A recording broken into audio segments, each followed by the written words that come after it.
Привет, это снова Ник, и сегодня я хотел бы поговорить про деньги. Так как же можно все-таки путешествовать, не имея стартового бюджета? Ведь всем нам иногда хочется кушать. Конечно, если вы фрилансер и таскаете в свое рабочее место в своем ноутбуке, то вам очень повезло. Но что же делать обладателям всех остальных профессий? Итак, в путешествии источник дохода и кормилец номер один – это, конечно же, мистер Автостоп. Многие говорят, что брать деньги у людей из стран третьего мира – это эгоизм. Но на самом деле говорить так – это и есть эгоизм. Сейчас я объясню почему. Причина первая. Мы говорим, я не буду брать у тебя деньги, потому что это противоречит принципам моей морали. И при этом совершенно не берем во внимание моральные принципы другого человека. На самом деле, кто отдал плащ, тот плащом. И люди из Юго-Восточной Азии знают об этом как никто другой. Так устроен наш мир, что все, что ты делаешь, возвращается к тебе многократно. Делаешь зло, вернется зло. Делаешь добро, вот и вернутся к тебе добрые дела многократно. Таким образом, отказываясь от денег, ты не даешь человеку совершить добрый поступок. Как вы думаете, почему буддийские монахи с древних времен выходили по утрам с чашей для подаяний? А делали они это не только для того, чтобы собрать нас себе на завтрак, но и чтобы дать людям возможность совершить доброе дело. Причина вторая. Все мы знаем, что дарить подарки намного приятнее, чем получать. И вот человек подвез тебя, рассказал тебе столько историй о своей стране, о своей культуре, и наконец он хочет сделать себе приятно, сделав тебе подарок. И ты ему в этом отказываешь, огорчаешь его. И наконец третий пункт – это личное убеждение человека. Не факт, что он делает это ради вас. Ведь многие религии гласят о том, что если ты сделаешь человеку добро, Бог тебя вознаградит за это. В особенности можно это заметить в Индии или на индонезийском Бали, когда люди после того, как подвезут тебя, покормят или дадут денег, обязательно говорят: запомни мое имя. Бывают и такие люди, которые сами оказывались в ситуации без денег, кто-то им помогал, а теперь они хотят воспользоваться шансом и, так сказать, вернуть долг. Так что не бойтесь принимать добро и не забывайте возвращать его другим людям.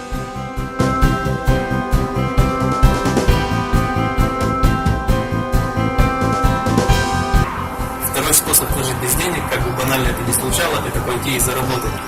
На самом деле способов заработка существует множество. За время моего путешествия я не пытался заработать каких-то денег специально, но все равно мне подворачивались такие работы, как садовник, строитель, водитель. Я сносил здания, я строил здания, я был плотником. Я даже учил английскому, хотя сам тогда говорил едва-едва. Кстати, если вы знаете английский, вы не пропадете нигде. Например, в Китае платят просто бешеные деньги, и вас с руками возьмут, и неважно, есть ли у вас какой-то диплом или сертификат. Если вы можете учить английскому, вас возьмут с руками. Оплатят жилье, питание, трансфер, все. Только учите. А, например, в Малайзии очень ценятся белые актеры. Так что, если вы счастливый обладатель европейской внешности, ваш доход может составить около $100 в час. И при этом даже не нужно обладать какими-то специальными навыками. Если вам доведется попасть в такую продвинутую страну, как Австралия, то ваш доход на месте простого посудомойщика может составить $17 в час. Если вы умеете играть на каком-то музыкальном инструменте, это, конечно же, большой плюс. Помимо того, что вы можете развлечь своих друзей, вы также можете зарабатывать на этом деньги. А, например, в Китае можно зарабатывать просто тем, что ты белый. Стоя и ковыряясь в носу в центре Гонконга, ты будешь зарабатывать несколько раз больше, чем делая то же самое в офисе где-нибудь в Ижевске.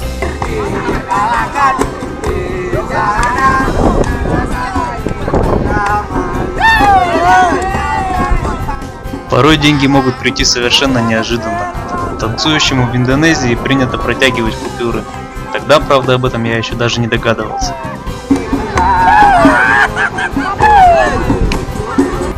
На самом деле многое зависит от вашей фантазии. Например, я встречал таких людей, которые распечатывали фотографии своих путешествий и просто сняли и продавали их. Также вы можете зарабатывать, например, перевозя из одной страны в другую какие-то товары. Но тут вам нужно еще знать спрос и найти покупателя. Ах да, чтобы не лишиться своих материальных средств, храните деньги в сберегательной кассе, то есть на карточке. Кстати, советую иметь карточки двух разных банков, чтобы не вышло, как у меня, когда один банк слился и начинаются с ним какие-то проблемы, и вы не можете достать свои деньги. Но тут тоже есть определенные нюансы. Например, если вы пользуетесь банком Малайзии, то ваша карточка запрашивает 6-значный пин-код, тогда как в большинстве стран используется лишь 4-значный. А, например, в Иране международные карточки и вовсе не работают. Еще один способ зарабатывать деньги – это не тратить их. Можно, например, волонтерствовать и обменивать свой реальный труд на еду и проживание. Также есть такой вариант, как сайт Workaway, где тебя приглашают работать, например, в семью, или на ферму, или на какие-то плантации, где также ты проживаешь с этой же семьей, тебя кормят и, возможно, даже платят какие-то карманные расходы.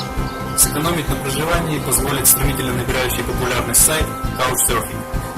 Это такой сайт, где зарегистрированы миллионы пользователей по всему миру. Суть заключается в том, что когда ты приезжаешь в чужую страну, ты просто кидаешь на этом сайте запросы, и кто-то из местных жителей приглашает тебя в гости абсолютно бесплатно. Также, путешествуя автостопом, можно просто останавливаться в гостях у местных жителей, не пользуясь никакими дополнительными сайтами. Но для этого нужно общаться с человеком. Если ты ему понравишься, почему бы он не пригласил тебя к себе в гости? Последние полгода я пользовался именно таким способом, потому что в нем заключается момент неизвестности, и ты не знаешь, где ты окажешься, где будешь ночевать, приключений. Останавливаясь у местных жителей, вы получаете свои преимущества. Ведь чтобы почувствовать, например, Индию, нужно жить, кушать и мыться как индусы. Только так можно почувствовать страну изнутри. Правда, рассчитывая на гостеприимство, стоит заранее узнать про его существование в тех странах, в которые вы едете. Например, китайцы. Чудесные люди. И подвезут, и покормят, и помогут, чем смогут. Но шанс, что они пригласят вас в гости, крайне и крайне мал. Скорее они снимут вам комнату в отеле. Хорошей идеей может оказаться заглянуть в храм. Здесь, независимо от вашего вероисповедания, вам разрешат остаться на ночлег, а также предложат скромную еду. Кроме того, монахи зачастую хорошо образованы и разговаривают на нескольких языках, таким образом могут стать очень интересными собеседниками и рассказать множество занятных вещей. В христианских странах можно попытать счастье в церквях, в мусульманских странах – в мечетях. Здесь шансы, конечно, уже гораздо меньше, но все-таки они есть. Помереть от голода в путешествии вам точно не придется. Помимо того, что местные жители будут счастливы порадовать вас кулинарными творениями своей страны, едой также снабжает и сама мать природа. Например, в Турции этих апельсинов валяется столько, что ешь не хочу, на завтрак, обед и ужин апельсин. А в Таиланде с тем же успехом вы можете собирать кокосы или бананы. Также еду можно получить в ресторанах и хлебопекарнях. Например, ее можно, конечно, обменять на труд, но также можно и просто спросить, потому что ежедневно заведения общепита выкидывают уйму еды, просто потому что ее никто не купил. Так что не стесняйтесь заходить в булочную и спросить вчерашний хлеб. Пекарь только будет рад нагрузить вас по полной своими изделиями.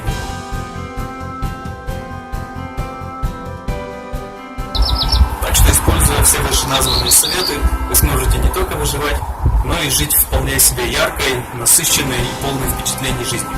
Ну вот, собственно, и все, что пока пришло в голову. Подписывайтесь, ставьте большой палец вверх или большой палец вниз. А на этом у меня все. До новых встреч!